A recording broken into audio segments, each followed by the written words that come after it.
The story seems to take place in the universe of Buckshot Roulette, as we can clearly see some shared items between the two games. This wouldn't be a surprise as the game is made by the same developer. The messy wires, the mechanical keyboard and the monitor, with the monitor seeming to be the monitor which was used on the table where the dealer played against the protagonist. The monitor which displayed the health of each party. The date is May 2004 and the protagonist gets inside a car, driving away.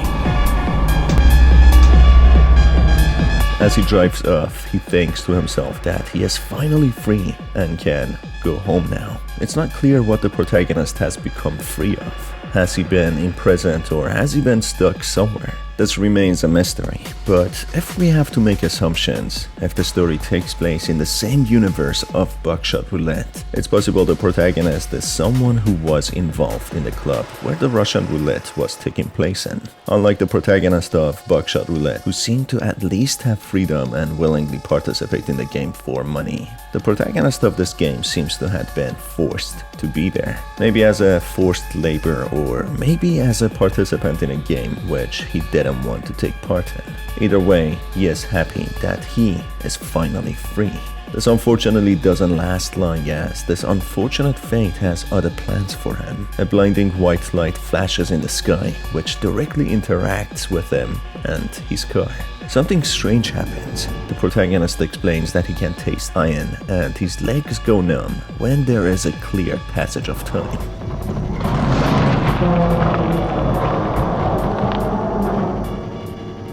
The scene is cut and we move to a different scene where there is a clump of what seems to be remains of a car, somehow being sentient and able to badly move on his own. Not how a car rolls, but instead, seemingly as if struggling to crawl. The sentient clump explains it has been following a series of tracks for a while. He has been looking for birds, even though there are birds on the track. Due to his obscured vision, he cannot see really well. We see through his point of view, which is badly mudded, and we get a timeline. The shocking realization hits that it has been almost 7 years since the bright light incident, fusing the protagonist with the car that he was driving. Somehow, he has been transformed into a machine, having a little hook arm in order to move by dragging himself across the ground. This is truly a horrifying fate. A tragic one where he is suffering every day. The track has mechanical carts seemingly carrying rations or supplies to what seem to be a large building ahead. Going inside the shipping container, the protagonist expresses his relief that there is still one left. And thankfully, certain things or beings don't ever go inside them. As he gets inside the remaining shipping container, he finds rats and mechanical hybrids, with a rat having fused with a light. So this wasn't a one-off with the protagonist being unlucky to fuse with a car. There is something more sinister happening.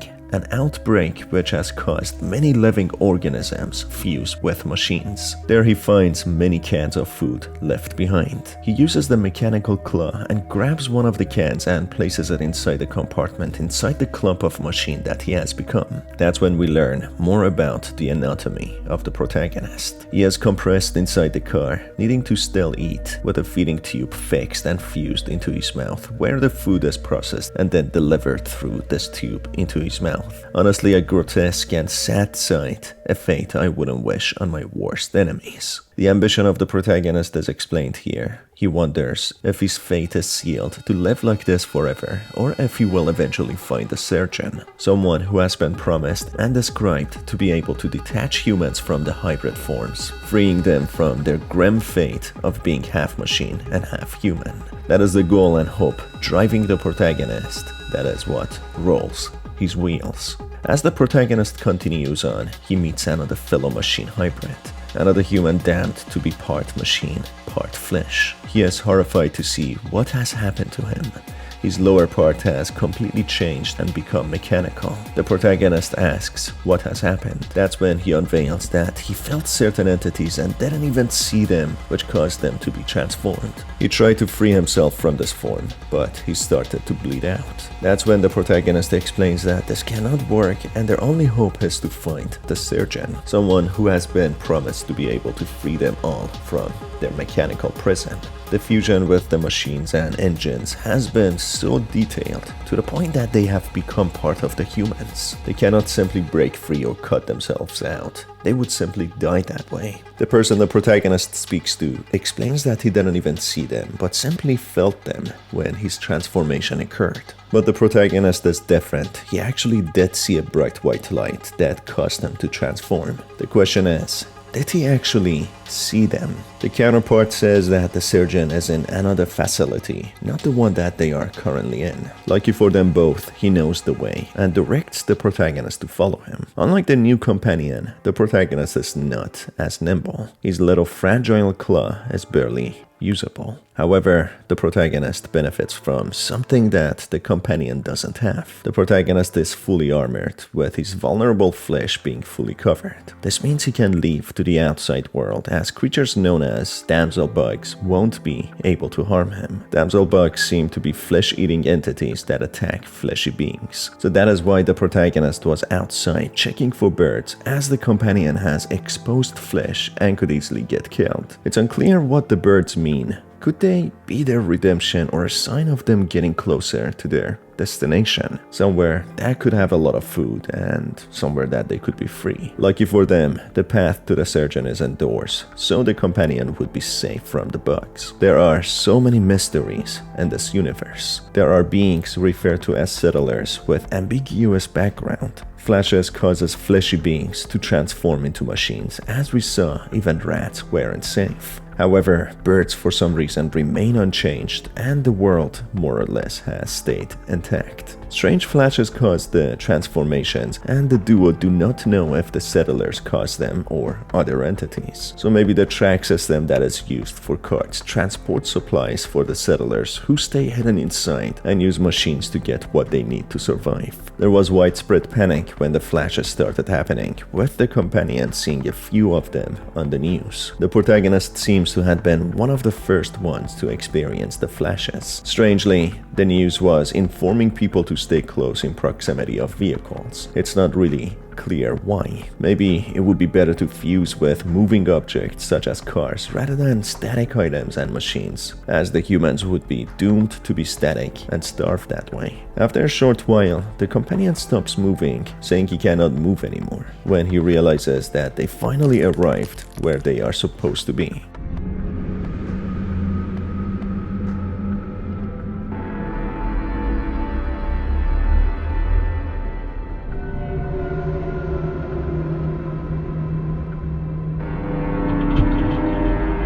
That's when a gigantic machine uses some sort of magnetic tool and lifts the body of the companion, separating his flesh from the mechanical parts, which leads to him seemingly losing his life and dying.